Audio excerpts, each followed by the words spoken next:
Hi, I'm Andy Acton. And I'm Chris Strevens. This is Dentology, the Business of Dentistry podcast.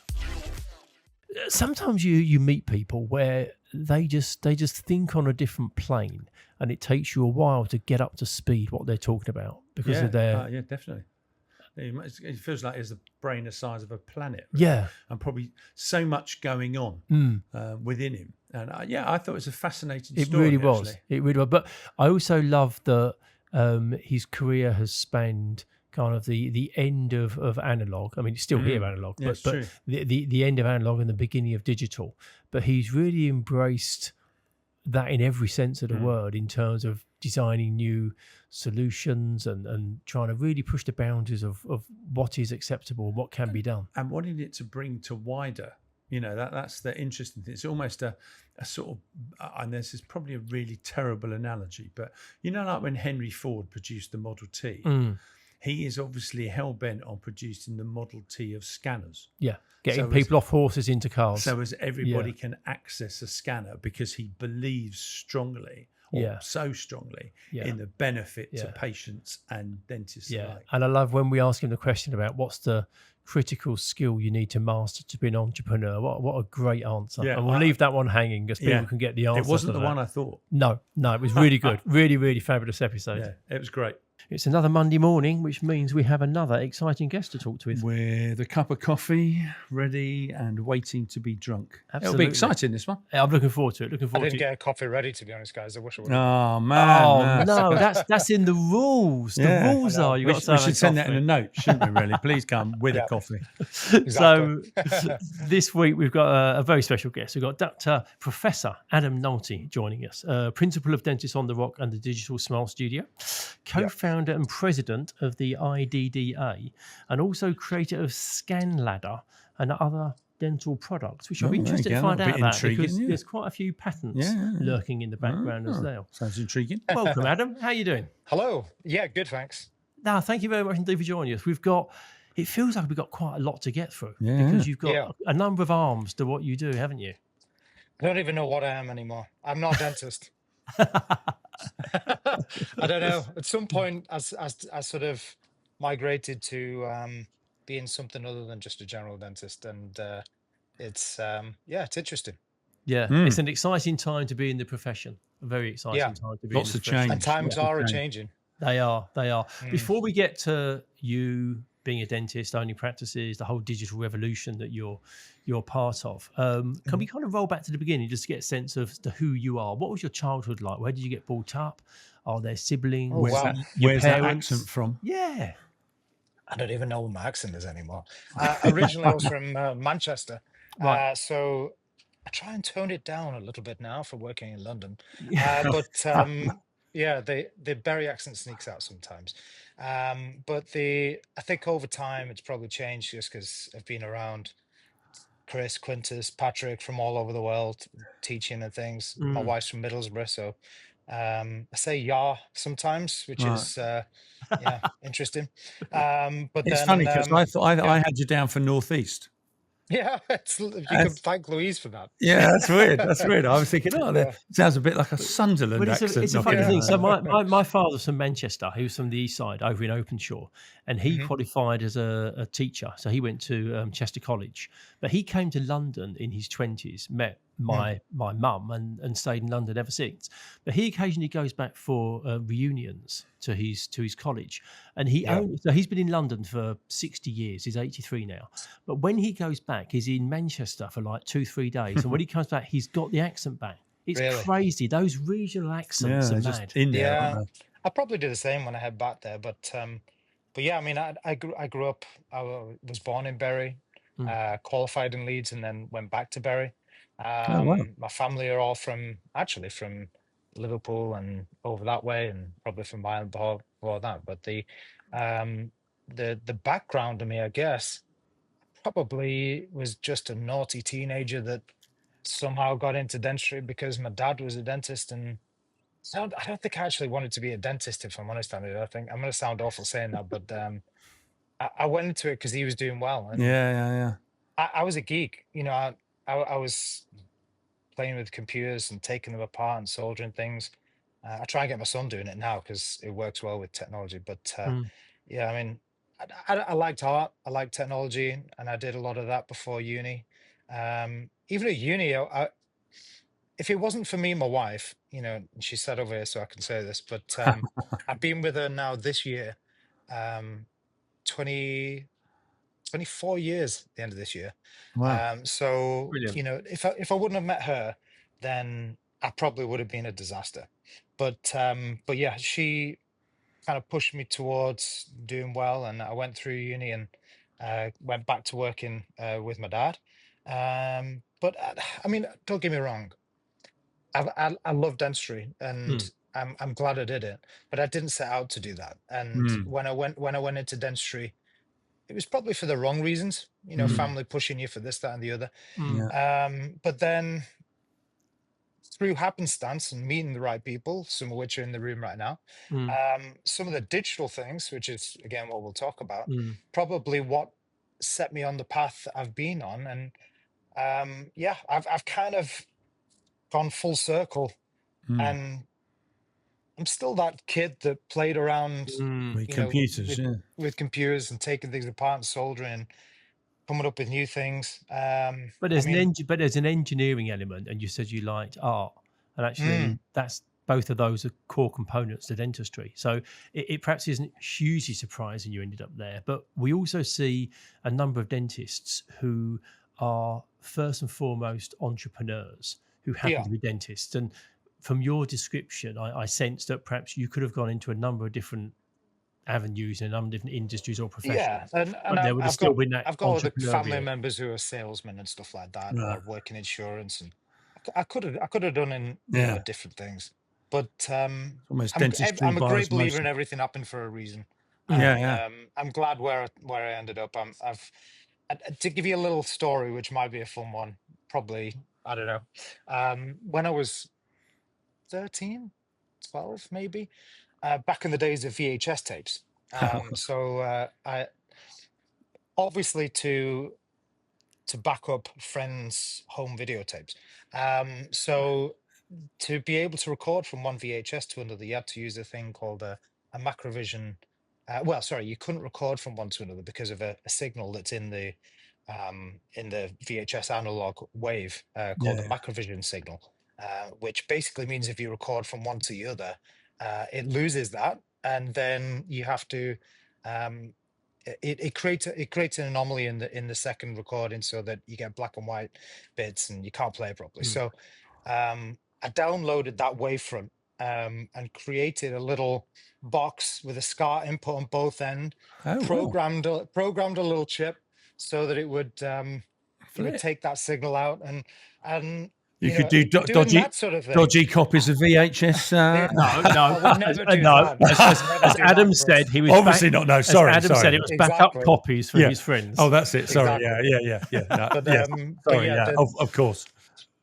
going back now, what, nearly 4 years later, one of the nice things is now I get to do similar things, but to do with robots and all sorts of stuff in the Mm. lab that we're doing here. So, like I said, I don't even know what I am now because Yeah. Yeah. It's fascinating, isn't it? I do all sorts. Yeah. So can we just, I mean, digital dentistry is the thing that kind of weaves through your career, but can we go back to the point where you went to dental school? It'd be interesting to hmm hear what your dental school experience was like, but how analog was dentistry then compared to, Oh yeah, I to mean, where we are now? do you know something which we say on the courses, which is probably really important as well for people to hear, is for all that digital dentistry is something which is the focus of what we teach, and with guided surgery, restorative, planning, CAD CAM, all that sort of thing. Mm. Um, think probably I was in the right place in the right time, and obviously was an early adopter of it. But Mm. the thing was, I was in the right place at the right time to be able to see both the analog and Mm. embrace the very start of the digital. Right. So the principles are the same, just different tools. And for example, my year at uni was the last year to uh, create your own denture. So from start to scratch, from scratch to finish, uh, using with wax, Oh building your own wow. denture Mm. and processing it, which they don't do anymore, from what I know, most Right. unis anyway. And I don't even think technicians do it anymore, which is, or for the most part. So the the sad thing is that a lot of those skills you would put into practice now, and Mm. even things like, the volume of things. So, the volume of carving amalgams, shaping amalgams, learning Mm. anatomy and morphology. It's bloody boring when you're doing it at uni. But the reality is, once you know it, then when you're shaping a composite later, or you're designing a tooth in CAD CAM, then you know the shape of a tooth or what it should look like, Mm. so you can be Mm. more aesthetic. And I don't know. I mean, sometimes you see some.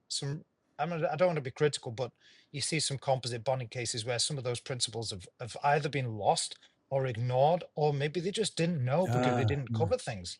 I think it's very So, true, isn't it? Actually, I think you're right, Adam. We were sort of saying that a lot of the dentists we've seen that there's the almost technical functional bit, but then there is mm, that how do I make it look Mm. like a tooth. like a tooth, Mm, and somehow that is still it almost feels like it's still the creative part. Mm. Otherwise, it doesn't look yeah, like a tooth. And I think the danger is that if you rely too heavily on the technology, you don't yeah, understand the guiding principles behind what it is you're doing. So I would probably fancy my chances of flying an aeroplane. If it was on yeah, autopilot and nothing went wrong, I'd probably be okay. But the reason you go to flight school is for the moment it goes wrong. And I guess the reason you need to understand lots of those core guiding principles behind, yeah, tooth 100%. morphology and everything else is if Yeah, everything with guided Mm. surgery goes to plan, then yeah, arguably somebody with lesser skill might be able to do it. But Mm. yeah. you need that, and it'd be a shame if that is To getting lose that, lost. Yeah, And and and it, definitely. and and Yeah. it is and we're being pushing, lost. yeah, Even if it's not, even if it's still taught in some respects, the volume of practice, which is undoubtedly less than it was, 20 years ago, let alone 30 or 40 years ago. Yeah. So, yeah, and I don't really know the reason for that, because there's obviously the demand, and I know it's a probably, deeper topic, controversial, but the the reality of teaching in universities these days, I don't understand why they're not doing the same volumes that they Ah, were, yeah. mm, because people did it. You can't deny that they did it, and they yeah, did it a lot more before me. Yeah. And And when they they were had doing those volumes, less aids, less yeah, assistants, didn't they? Yeah. mm, exactly. But there's the demand these days. Yeah. So I mean, the only thing that I can think is that there's a lot more pressures for, a whole host of different things these days, which sadly take up a lot of time, and um, you know, it's a Make, deeper rabbit hole of conversation. yeah. yeah, Making really good notes. yeah. Mm, So what was your dental school experience like? You were saying you're somebody who didn't It was great necessarily with like VHS. yeah. you didn't So kind of spring out no, it's and love completely analog. dentistry. What Completely was that like? analog. Yeah. Yeah, And 100% was analog. that Leeds, you said? Yeah, and I Right. mean, the first year of me practicing with, on a dental chair, we still had one of the clinical tutors who didn't wear gloves. Oh, So, you yeah. know, Wow. and and people were like, "Come on, you need to wear gloves." And he's like, "All right, class." And that's you Having a can't sip do of that whiskey now. while he's doing Yeah, having a cigar. yeah. But like, I'll give again little story because it's a podcast, which is fun. I'm not going to say who it was because I wouldn't want to say the wrong thing. Yeah. But there was a chap who he was a great teacher, really funny guy. Everybody always had fun with, and there was a lady who she was a repeat offender for coming in for pain, and she came in, and she kept coming in week and week and week. There was nothing anybody could diagnose with things, and eventually she saw this chap on clinic with all the rounds, all the students around it, and he was like, "Okay, so what caused the pain?" "Well, I'll be eating things." "And what are you eating specifically?" "Well, it could be something soft, and I get this pain, and it jumps around my mouth, and then it'd be okay. What about bananas? Does that set it off?" And she'd be like, "Yeah, yeah. If I eat bananas, yeah, it's sore." And you go, "And there you have it, ladies and gentlemen. This lady is bananas. Please leave the clinic." And it's like you couldn't do that these days. You just couldn't. You couldn't do it. So rightly or wrongly. I'm not going to comment on Yeah, that, yeah, but yeah, yeah, yeah, things yeah. have changed. They Yeah, sure have. definitely, Changed. So definitely. you got yourself out of dental school. You got your initial qualification. You then what? Did you settle into general dentistry as an associate for a period of time? Yeah, good question actually. So I qualified in 2006. I did a year of VT in Leeds, which was okay. I'm not going to say any more about that. Came back to Manchester, and then when I came back to Manchester, I worked for my dad, and I think I was probably bored. I think I'll be honest with you. Mm, I think at uni and at school, one of the things, and this is really something which, if anybody, and I put this in one of the dentist for dentist groups online the other day, that it's you've always got this fine balance with anything in life of coming across as too salesy, and you guys mm, all know this from all the different things. You come across as too salesy, or you come across as genuine. I don't know, but I just launched the new version of Scan Ladder, and I was sharing it to the dental group, and I was trying to be genuine in saying that I've been lucky in being able to go down the road of progressing what I wanted and working mm, on dreams and having that sort of thing of developing a product that I've had. And having those opportunities in the last few years has meant that it I could put all my energy into different things, yeah, Hmm. but it keeps your mind going. And I think sometimes there are because dentists are clever people and they're gifted in a lot of ways. And I think you see sometimes, and we see this with students as well, that if they're bored with things or it doesn't challenge them enough mm, or whatever, people are always on that search for something which is going to pique their interest and um, you know be something that they can be passionate about. And I think that's great. And part of the journey I've been on was trying to find that, I think. mm, And I think that when I was at school, when I was at uni, I didn't know what I wanted really. I didn't know whether I was doing the right thing. And probably, I've said this on a different podcast years ago that one of the biggest probably inputs on me probably in my makeup, both genetically and mentally, is my mum. She was a French teacher. mm, So, her thought processes have probably transferred. And I love teaching. I love helping people. And I love showing what I do to see if I can get other people to have that Hmm. impetus to find a passion with things. So, why I say all that is from qualifying think I was probably trying to find that and I didn't mm, know what it was. And luckily, Mm. digital dentistry was at the very start going back then. mm, So, I was picking up on that very early because it piqued my interest because of the things we talked about, the digital side, messing around with things as a kid, Yeah. technology, being a geek, but also the creative side. So that kind of fed into me also wanting more knowledge, doing different courses, and I'm not a stupid guy, and I don't want to sound big-headed, but I've got to keep myself interested with things. So I've just gone from course to course and doing things. So I went from MJDF, PG Cert, MSc, and I still wasn't happy, so I did a PhD for my sins, which still don't know whether I did the right thing, but it's led to what I'm doing now. So Yeah, yeah, can't be okay. too bad, yeah. It's um, interesting though that of all the things you've done, you could have easily just slipped into academia and done Yeah. all this. mm. Or Yet IT. you've not gone down that path. You've kept it commercial. Well, I haven't. So I've got more of a footing in with academia now because of the research and things that Mm, I've done, and obviously the IDDA and yeah. doing teaching with things here. But there's a big difference between academia in university and on the university side, and also the clinical side. And people have always talked about reverse snobbery and that sort of thing, and academic snobbery and all that. But I don't know. There is a boundary, and I was toddling that fence when I was doing my PhD. Mm, And when I was doing it, you could it was palpable. I'm trying to say things in the right way in case someone listens. The energy is to motivate people to be within that system.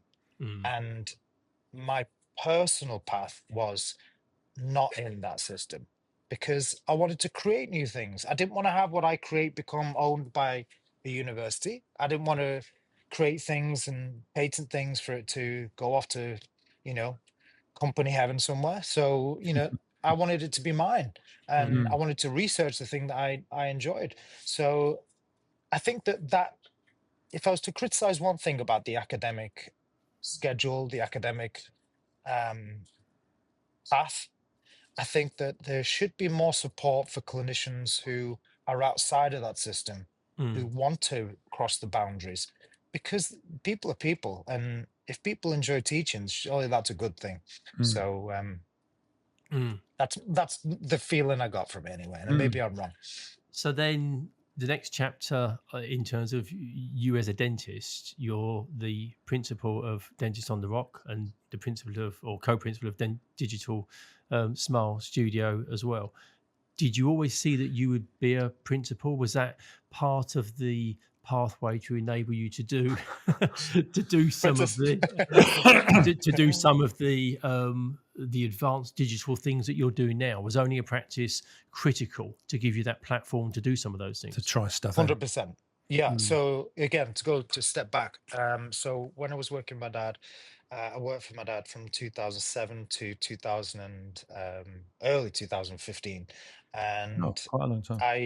yeah, and I was working for him for a long time, and I started to dabble with digital things along that path because I did my implant qualification 2010, so I was starting to use guided surgery early. I was Mhm. actually there was me and Craig Parker were the first Mm. people to use Straumann's guided stuff in the UK, and Chris here, he was Oh, ringing a right. bell at the same time, so there wasn't many people doing it.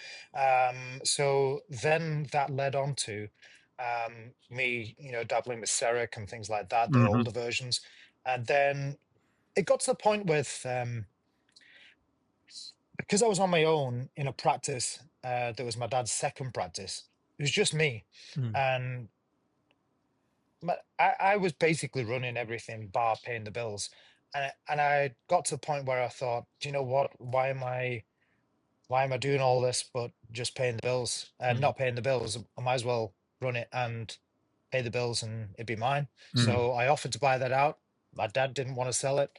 That's a whole different story So for that's an maybe interesting a one, isn't different it? day. Yeah, yeah, that's an interesting one. Yeah. Maybe one after beers. We can Yeah, talk about it in full. yeah. But Can I buy it? No, you can't. Oh, okay. mm, I'll move quickly past that one. So, but Yeah. yeah, Anyway, so move on. Yeah. that was the end of that one.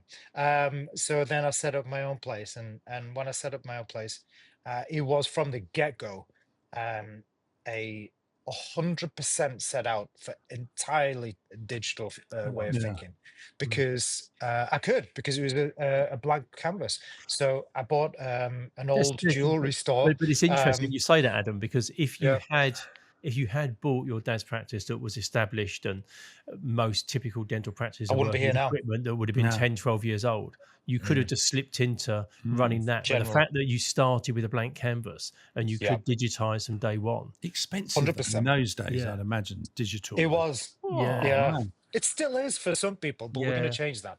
So I might give you a sneak peek of something in a minute, Sounds good. if you want me to. Yeah, yeah, Andy Yeah, yeah, yeah. for knows. sure, for And sure. Andy already knows. Can Yeah. we talk about that, Andy? Of course you can. Of course you can. Okay, good. So, Chris, Yeah. I'm going to talk about the. Good. Okay, been given permission. So Breaking news, everybody. it Yes. is breaking news. So again, I had a chat on a dental group the other day, and one of the things which we've been basically working towards with the DDA side, and this basically has led from frustration that, just like we were talking about with setting up a practice, and it leads on from that really nicely actually, is that cost. It's prohibitive to a lot of people, Mm. and not just prohibitive, but it puts people off because they don't know what they want. And if they're Mm. spending money, it's open to salesmen abusing that process. Mm. We've been there. When I bought my CEREC, the entire CEREC system for a scanner and a milling machine and a furnace cost over 100,000. Mm. Huge. And that's 10 years ago. So it was mad numbers. And then, things have dropped over time. We brought out, obviously we're doing the courses, we were recommending scanners, and you'd get let down sometimes because you'd recommend a certain brand and then someone would buy from someone that would let them down with service Mm. sales or whatever. Right. So then we started selling our own, and we sold our own. And then after we'd sold our own, we gradually started selling non-students, that sort of thing. So it just evolved from there. But then after that had evolved so much, um, we've been wanting to have something specific for the workflow. And you said at the beginning we are going to talk about the KISS workflow. We'll talk about that Mm. later. But we wanted to basically make it easier and accessible for everyone. There are always going to be very specific things for certain modalities, like CEREC selling for in-house, iTero selling for Invisalign, Mm. Medits for implants, and don't get me wrong, we will continue with that because they're great. Medit scanners are awesome. But what we've been developing is our own scanner, Wow. or at least our own branded scanner. So we've been working with one company to release our own version that we're very shortly about to release. So those who Wow. listen to this get a real sneak peek. And it's going to be less than half the price of any other scanner on the market. Wow. So rather than spending anywhere from 8, 10 grand upwards, 3 or 4 grand.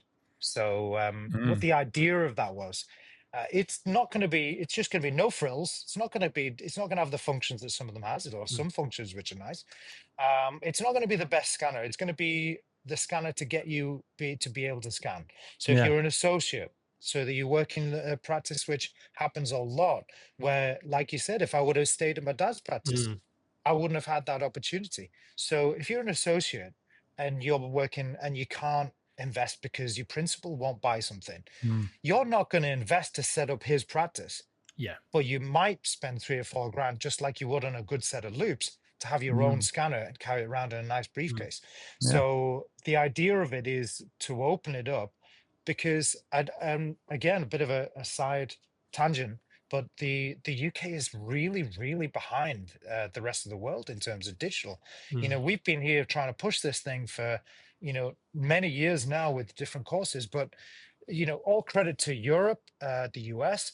They are way ahead in terms of adoption, the number of scanners, the Interesting. amount of people.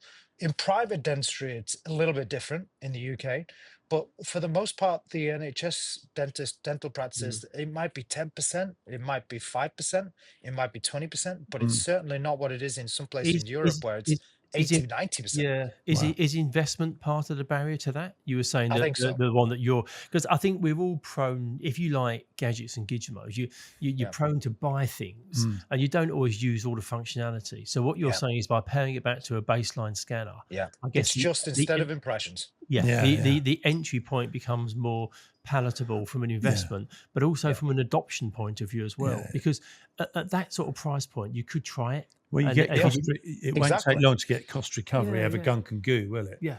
Because Exactly. you can sort of And say, not well, just no. that, but I hope what it does, it'll listen, I don't want to sound evangelical saying this, but I genuinely hope it improves dentistry, because people can improve massively using a scanner. And if there's a bigger adoption, then, not just for things for speeding up for services, Mm, access, but the reality of some of the things like, even just looking at your preps. I know my preps have improved from looking at my preps over mm. years of looking at them Mm. this big rather than this big. Yeah. So it's a no-brainer. It And just helps you. I suppose it's a it bit like must help with intraoral cameras, isn't it, with patients taking up treatment? yeah. And I Yep, say it must help with preventing rework, having when you send it off and it 100%. comes back off, and Yeah, Yeah. time, cost, yeah. frustration from a patient, all that sort of They- stuff. they- It's got to be they- good. this might be kind of a sort of self-answering question based on what you just said, but what would you say is the biggest impact that the digital transformation of dental practices has had on patient outcomes? Good question. So I know that one because, I mean, obviously Berry was set Mm, up to be digital from the yeah, yeah, get-go, yeah. and it's grown completely through the adoption of more digital equipment. I mean, I've taken it from a 1 surgery to a 5 surgery Mm, with that ability in mind, and when I first set it up, it was just for, you know, well, it was for CEREC, obviously, but the it was a wow factor for patients. Mm. And and and I always say in lectures with things, the worst patients that I used to have are now your best advocates of your practice, because those people who hated having impressions, hated having coming to seeing the dentist because of the gunk that would go in the mouth, Mm. then go away and go, wow, I've had this, go to Yeah. that practice. So as soon as you're on that, and anybody who uses the scanner will know the same, then it ends up becoming, ubiquitous with keeping up with the times Mm. and forward thinking as a dentist. So it helps. And I mean, I haven't taken an impression now nearly 10 years. Mm. Mm. So, and because I do it for everything. Yeah. So it's, yeah, Yeah. it definitely changes. Mm. But yeah, I've drifted off from the question, I think, Andy. It's It's just the about biggest effects. yeah, where the you sort biggest of- patient outcome. Yeah. It's probably So repeatability, I'd imagine. yeah, It's the fact of Yeah. accuracy, maybe. That sounds. the biggest patient outcome, I think, um, Martina Hodgson's always good at this. She's really. I don't know if you've chatted with Yeah, Martina, we but have. Yeah. Yeah. Yeah, so she's great. Martina's very good at talking about the patient outcomes and assessing patients, and bringing them on board and thinking about the type of patient they are, and she's totally right with what she says with that. But the in terms of the patient outcome for the quality of work, um, it obviously depends on the lab that you're using or whether you're doing it yourself. Mm. And don't get me wrong, when I was first using CEREC things 10 years ago, I don't think it was as good quality as it is now. That you learn from everything. But Yeah. that's the beauty of digital, is that you can really assess things Mm. and learn from what you do, Mm. Yeah. by seeing it in real Mm. time.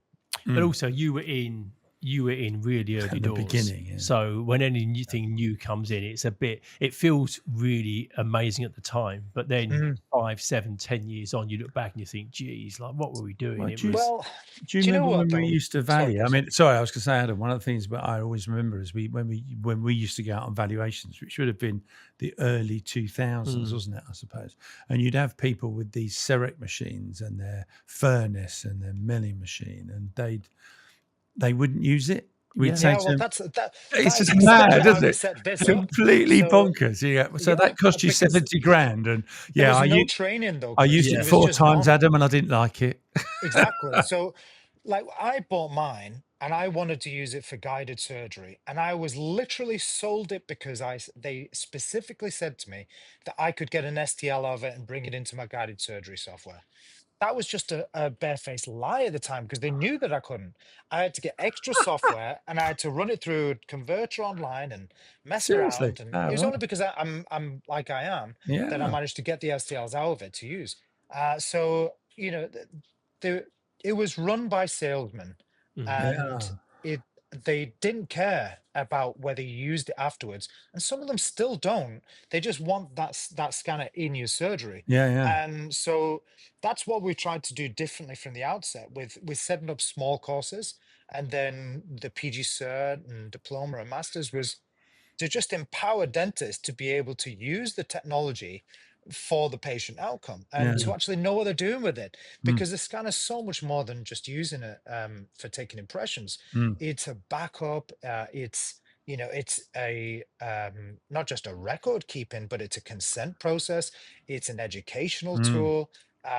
It's just that there's a whole long list of different things that you can do with it Mm. rather than just taking an impression. Yeah. So I yeah, I remember. mean, Mm. So I was going to say, I remember there was a guy. It was in lockdown in one of the many webinars that everybody did, and he was talking. He was like Mr. Scanner bloke, and he was sort of saying that. And I'd never really thought about it, but you said it there. Taking a scan of a new patient, so you've yeah. got what their mouth was, and Yeah, he it's said copy paste. these people don't just think about it because they only thought about it in one way, not thinking about Yeah. it in another way. Mm. Mm. Well, I mean, it does. I mean, these days there is software that will do this for you, but I mean, I try and scan every single checkup every single time, whether it's a new patient, whether it's a recall patient.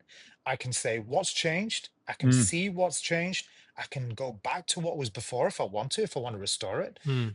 If someone breaks a tooth, if someone loses a tooth, I've got the perfect occlusion because I've got what was. Yeah. So if they develop a dysfunction, I can replace it. Mm. So, I've got all of that data, it's backed up. Mm. But it's better than that because then you can introduce, smile libraries better than ever before, new teeth.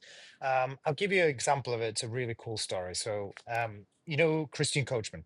Yeah. Mhm. So we spent a bit of time. We were going to do some stuff with him. We did a few things, and he spoke at one of the conferences, which was cool. And we haven't done anything for a bit, but we spent a bit of time with him at one point. And he was telling me a really good story about how their lab obviously just focuses on smile design, Yeah. DSD. So they set things up and provide mock-ups and the consultation template. They had a guy that came to them that was an Elvis impersonator, and he randomly had been given an impression cast, a model, um, in a stone model of Elvis's teeth years before, Oh my and goodness. he was telling this guy about it, and so the guy was like, "Can I have his teeth?" And he was like, think so. So this is years ago. So he digitized the Wow. Elvis's actual teeth, copy pasted them to give this Elvis impersonator Elvis's teeth. So Wow. yeah, and you could do I that with your own teeth. I You could hope do he that with other I people's hope teeth. he said, "Thank you very much." Well, I'll tell you where it led from That's there. a So brilliant story. this Brilliant this That's is a story. great. good one. I've got a better one for you. So the one of the things with creating things over time that I've had the pleasure with is working with companies to solve some things. But one of the things that I've developed over time is my own tooth libraries. So I've got the male, I've got the female, and they're in different things. They were in Mesh Mixer. They're in Medit now, so in Medit CAD software. The teeth are my teeth. So you've got Adam Nulty male, Adam Nulty female, Oh, used all wow. over the world, right? Not many people know this, but the Medit male tooth library are these teeth. Oh, Oh, wow. So my teeth are in the CAD library that people are using for CAD software, Wow. copying that shape to give people smiles, That- fill-ins, teeth, crowns, all over the world. Wow. That's so So quite there's a that's a little bit cool of me legacy, isn't it? That is everywhere. a cool legacy. yeah, That is a cool legacy. Yeah, it's good. that's nearly up there with Bono being used as the outline for iTunes, isn't it? Yeah. Yeah, that's That's true. kind of That's true. like that's like That's the true. dental version. Yeah, and That was cool. a Of lot less that. safer than the sperm donor. That bloke. Yeah, it is safer. Yes. But then on the Oh, back dear. of the IDDA, you've also got your own lab now. Oh, can I and just ask a R&D question? centre, Sorry, don't can I you? just ask a question before we get that? Totally frivolous. Have you ever seen anyone with your teeth? I've given a few people my teeth and then stood next to them for a picture, Chris. Because how that would be amazing. I recognise those. They're mine. No, what's better is we did a case with Quintus over here in London, and this chap, he said, "I really like your teeth. Can I have your teeth?" And I was like, "Yeah." It's like, "Oh no, sorry. Can I have teeth like your teeth?" And I was like, "Yeah, you can." I gave him my actual teeth. So and then we stood like with a picture at the end, and Brilliant. That he is loved them. great. But That yeah, is they fabulous. were actually my teeth. That A is great. slightly aged version of them. Yeah, But but very that's sensibly. again, Yeah, that's the way. Yeah. yeah, Isn't that's the it? nice thing about it. You can customize things. So That is Yeah, brilliant. absolutely. That is great. Oh, that's a great story. I That's like a that. great story. I like that. Yeah, that is a really good. Very good. So yeah, I was saying you've now got a lab and an R&D centre on the back of yeah, the academy as well. yeah. So it's been a big change. So step back a bit. So with Berry, went set up the practice there. Probably the biggest change in my life was working in London, but also meeting Chris, Patrick, and Quintus, who are my best friends. I'm saying that because they're here, so they say nice things about me when I'm moody all the time. But yeah, so they they live, in Norwich and Cambridge, and I work with Patrick on a Monday in London. We've kind of been evolving things for a while to have our own, in much the same way our frustration with the scanners, in having our own lab offering, and our own full training center, because we were using London.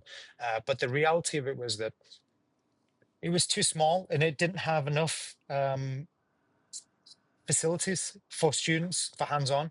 So we wanted our own, and that ended up being, we found the right place here in Hethel, where I am right now. And this is yeah, where we've set up, and we've literally just finished it. So it's all ready to rock and roll. We've got so a couple of great lab techs here. We've got Marek and Paulina that are really gifted and doing a great job already. And then we're pretty much ready to launch it out.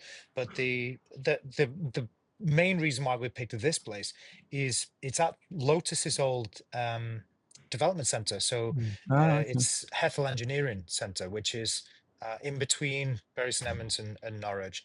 And the reason why we picked this place is not just because obviously it's a good place for the lab, but they have a like an on-site R&D development aid center where your patents and ideas that can help progress things. So put you in touch with the right people, do all that sort of thing. And we've got a few things under our belt for the future, which is um, basically meant that I couldn't stay in Manchester anymore. Right. There's too many things. Mm. So I've moved from Bury to Bury St Edmunds, weirdly. So don't know how that happened, but yeah, we've been living here since July, Wow. and yeah, Wow. still trying to get everything settled. Brilliant. In the introduction, I mentioned Scan Ladder, and we talked about the Yes, KISS workflow. Just knit those into the story, sir, to where we are sure. so far. So Scan Ladder is actually, it's a bit of a trail and a story in itself, really. So originally, back in 2018, I made a little ladder type thing which slid about and clicked onto scan bodies to increase the accuracy as you were scanning around. And that evolved over time, having a random surface. And the idea of it is that, which works, is that when a scanner is scanning, and it doesn't matter which scanner it is, and you can see that some companies are trying new things to try and get around this, but the reality of a scanner is it's overlaying hundreds of images over and over again of information to build up one big 3D picture. So as that's being built up upon and each image is being locked together, invariably it dependent on the topography and how much information can be Mm. referenced, there will be slight differences in how each frame is locked together on a very minute Mm. scale. But that adds up. And Mm. so around the arch, there is error from a scan of a full arch, from if you just have normal scan bodies, because that error is compounded when you've got a flatter edentulous ridge. Mm. So that error increases, and it can be perfect sometimes, Mm. it can be not so perfect Mm. sometimes. And in your world, the margin for error is quite small, isn't it? Yeah. Yeah. So, but I mean, like for a full arch implant bridge, some people were trying it, and those people stopped talking about that you could do it because they must have started getting the errors. You might be lucky a few times, but eventually it catches up with you because the law of averages, the statistics, you can't get a fully passive Yeah. fit from a full arch scan because it's hundreds of images being tied Mm. together. So the idea was that the scan ladder provided that random surface. So every single frame was the maximum possible topography to tie those images together to allow it to maximize Mm. the accuracy that's possible with that technology. Right. And invariably, for all scanners, it takes the accuracy down, way below what's necessary to have a full arch passive bridge. But then I evolved that more so with developing direct to multi-unit scan bodies that incorporate that random surface. You got a few copycats over time that are going to be dealt with at some point, but we'll get to that in the future. But the way that it's evolved over time now, I've just launched the second version, which is it's got a second patent with it. So the first patent was a random surface. The second patent was a common reference point. So what I've done with the new version was, to get past my own frustration again, was by having each scan body separate and unique. The problem with that is you have to have a library for each one of those in CAD software that you click. It's that. Right. So I've sorted I've designed a common referencing point that's the same for each scan body. So the scan body aids the scan, but it doesn't matter about how well you scan all of that. The common referencing cylinder at the top Right. is the only thing that matters. So when Right. that bit's picked up, that's the CAD library. So it's exactly the same for each one, but with the random surface in between. So there's 8 new versions, and it's worked beautifully. It's all fully milled this time, so perfect accuracy. Wow. And yeah, it approaches photogrammetry, which is gold standard. So I literally just launched it. It's gone off like a storm. So like I Brilliant. said, I don't know what I am anymore. I'm not a dentist Yeah, to do all yeah. these crazy things. But what I love is that you're fixing problems and fixing Mm, issues that you have, and I Yeah. think those are the best innovations, like things that yeah. irritate us or things that don't work You're an for us, or engineer, really, yeah, aren't you? things you can make It's better. quite interesting. Yeah, Mm, they're not just random things you're coming up with. You're literally scanning and saying this could be better Mm. if I had A, and then you yeah. go and design the thing that would actually take you there. I wish I could tell you some of the things we've got in the progress. We've got some crazy stuff. Mm, Really crazy stuff. mm. Don't tell them. Don't tell them. And I guess it's only Uh, and it's not going to slow down either, is it? You know, no. No, the pace of technology. I was going to say, with the pace of Yeah. technology and with AI and robotics and AI, yeah, exactly. It's heading in a direction where there's so much more. And what's the KISS workflow? So the final bit, before I spoil anything else, is the KISS workflow. So basically, we've not launched that yet, and it's probably the culmination of everything we've done. Right. So like I said before, everything we've done has been born out of frustration, trying to fix problems, trying to come up with solutions, teach things that weren't being taught, sell things the way that they weren't being sold, develop new workflows and what have you. And one of the things which has again frustrated a lot of people who do digital dentistry is the ability for them to use guided surgery, CAD software, to spend it's again cost prohibitive.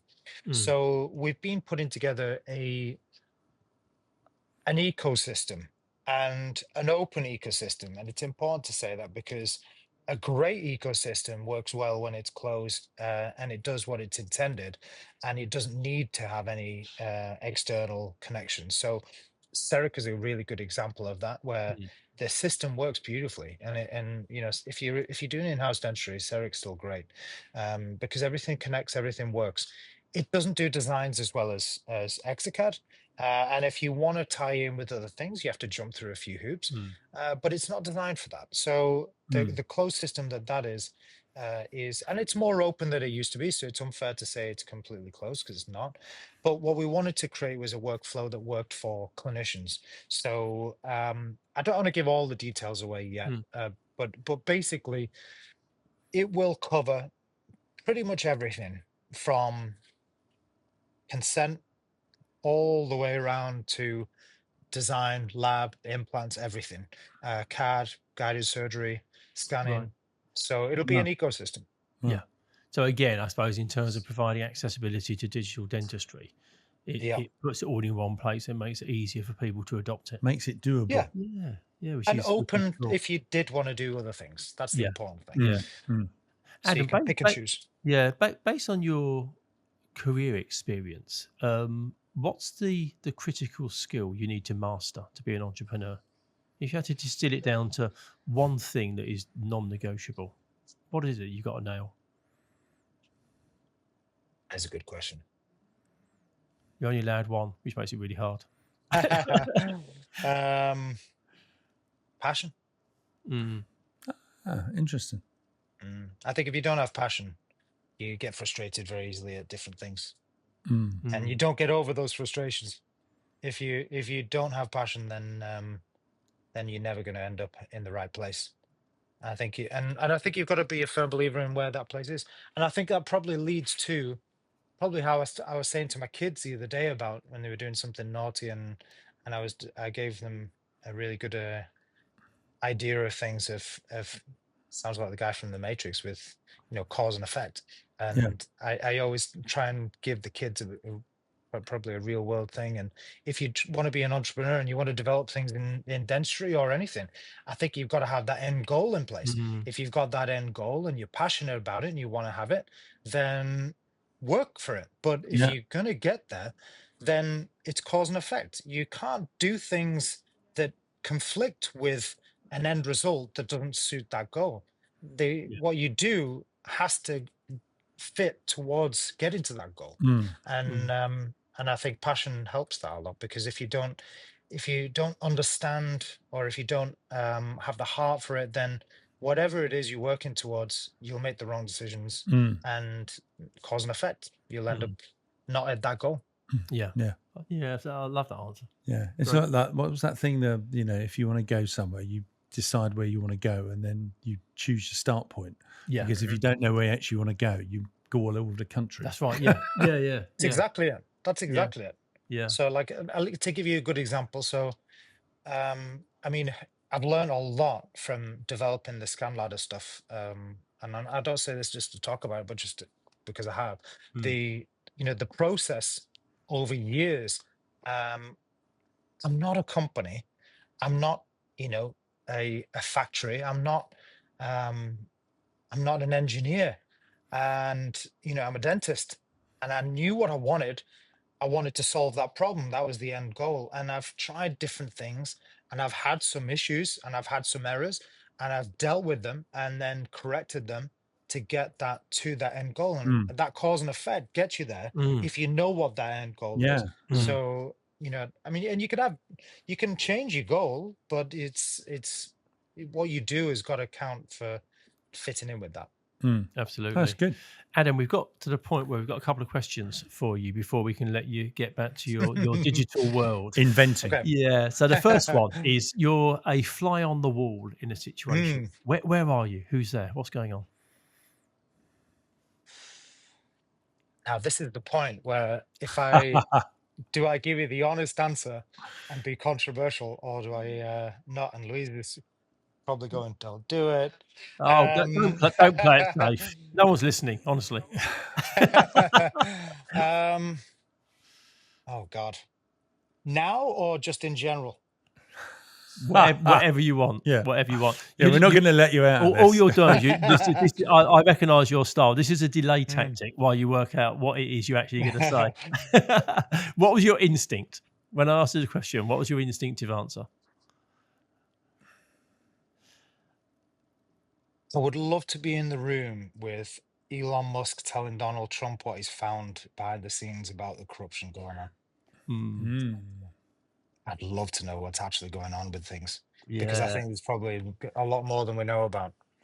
I'd love to know what he was finding out about what's going on in the UK, but let's see. I won't go down that conversation anymore. No. I think though, all you have to think about is Independence Day. If you've ever seen Independence Day, Aliens, you won't have seen it. And they asked the president, when he goes to the bunker at Area 51, he says, how do we afford this? Who's paid for it? And the dad doesn't. He says, do you think it really costs $400 for a toilet seat or something? Exactly.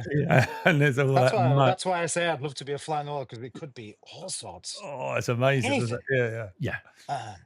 Well, I saw that. Like every day there's something Didn't weird you see that coming out. Didn't you see that PFI thing the other day, that they were saying that schools, one teacher said, oh, I'd need a new plug. And they said, yeah, we'd do that for 400 quid. And it's like, the cost of procurement. Who has their hand in whose pocket? But let's not go any further than that. Well, moving on. You can meet somebody. You can sit down with somebody and have a glass of red wine, Chilean Chardonnay, whiskey, whatever your tipple is. Who are you going to sit down and have a conversation with? At any time in history? Yeah. Einstein. And I don't mean to be cliche, Only because I've got a few ideas that I'd like to run by him. If I tell you this will sound crazy, and my wife again will tell me off as I'll talk about this. If I stop doing dentistry, if things go well enough with all different things and I end up not needed to, or if I can't, or whatever happens, if at some point I wasn't being a dentist Mm. anymore, I've had my eye on there's an intercalated undergrad and master's degree in physics and quantum physics, and I've really wanted to do that for a long time. I've got a few crazy ideas, and I like physics and I read a lot about it, so I don't just want to sound like I've got a few ideas, Yeah. but no, I'd like to know whether I'm right or wrong. I mean, So, he was a amazing mind. I saw something the other day. It was Brian Cox, you know, the bloke, Yeah. the scientific bloke, and he was saying that Einstein. When did Einstein die? Was it? I can't remember, but anyway, something like 1923 or something. He predicted that. no, it was longer. It was way later. And it was something to do with the two stars moving around each other, and he'd calculated that they would move in based on his calculations by 7 millimeters a day or something. That's what it is, and they weren't able to ever prove it. And Brian Cox said, "We've now got the technology to measure this because we've found one." And he said, "It moves at 7 millimeters." I mean, that is like, whoa, a man with no computers and just his brain. I mean, flipping heck, Tucker. So I think that would be a great one, I'll tell you. Yeah, I'd have a long conversation. Adam, it's been a joy. Honestly, we've skittled through so much stuff. I think the starting analog and then weaving digital through the whole conversation has been really fascinating. Yeah, I hope I didn't get too salesy. No, not at all. No, It's that fascinating. passion, you see. Yeah, fascinating, fascinating. And I think there's so much more to come as well. I think definitely is. we thought through the kind of the crazy nerd stage of people just wanting things that are. What's nice about Adam, and this is the fact of he breaks the pencil. Yeah. So we had a friend who worked on the Eurofighter, and he said the problem is they use this phrase. He said that he kept saying to the designers, "We have to break the pencil." He said because otherwise you just keep designing and you never actually deliver. And listening to you, what's really cool is things happen. You've said, right, well, okay, this is like number one. And then there's going to be number 2 and number 3, number 4, rather than trying to get to number 12 and then wondering why you gone out of business. Yeah. Do you know what? Probably my weakness. And if I was to, if there's any advice I would give on anybody who's listening who has good ideas and wants to do that sort of thing, or even just the entrepreneur side of things, my weakness is I do too much myself.